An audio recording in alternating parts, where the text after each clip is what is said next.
जागतिक राजकारणात सध्या एकच चर्चा रंगली आहे, ती म्हणजे ट्रम्प आणि झेलेन्स्की यांच्या भेटीची. व्हाईट हाऊसमध्ये पार पडलेल्या भेटीमध्ये संवाद कमी आणि वादच जास्त झाला आणि पाहुणे म्हणून आलेले झेलेन्स्की न जेवताच निघून गेले आहेत. श्रीमंत देशाच्या यादीत वरच्या नंबरवर असलेला अमेरिका हा देश माणुसकीत कमी पडला का, असाच प्रश्न यावेळी उपस्थित होतोय. जगातला सर्वात प्रभावशाली व्यक्तीचं निवासस्थान असलेल्या व्हाईट हाऊसमध्ये असं बांधावरचं भांडण पाहायला मिळालं.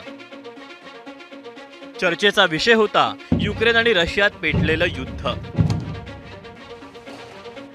समोरासमोर बसले होते अमेरिकेचे अध्यक्ष डोनाल्ड ट्रम्प आणि युक्रेनचे अध्यक्ष झेलेन्स्की.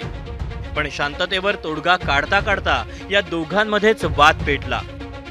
दोन्ही नेत्यांमध्ये ऑन कॅमेरा तब्बल 10 मिनिटं खडाजंगी झाली.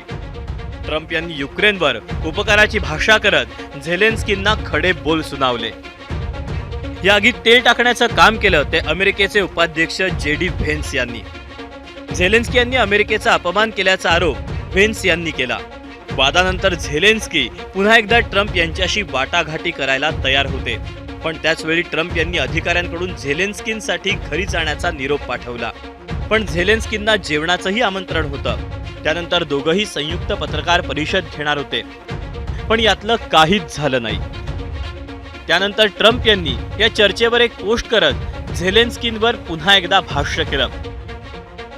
यात त्यांनी म्हटलंय, अमेरिका शांतता प्रस्थापित करण्याचा प्रयत्न करत राहिली तरी झेलेन्स्की तयार होणार नाहीत हे समजलं.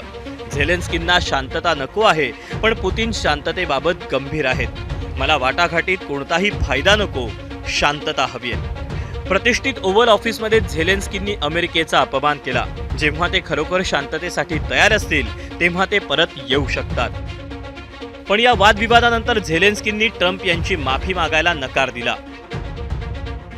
युक्रेनची पूर्ण सुरक्षेची हमी मिळेपर्यंत रशियासोबतच्या शांतता करारात सामील होणार नाही असं त्यांनी ठणकावून सांगितलं.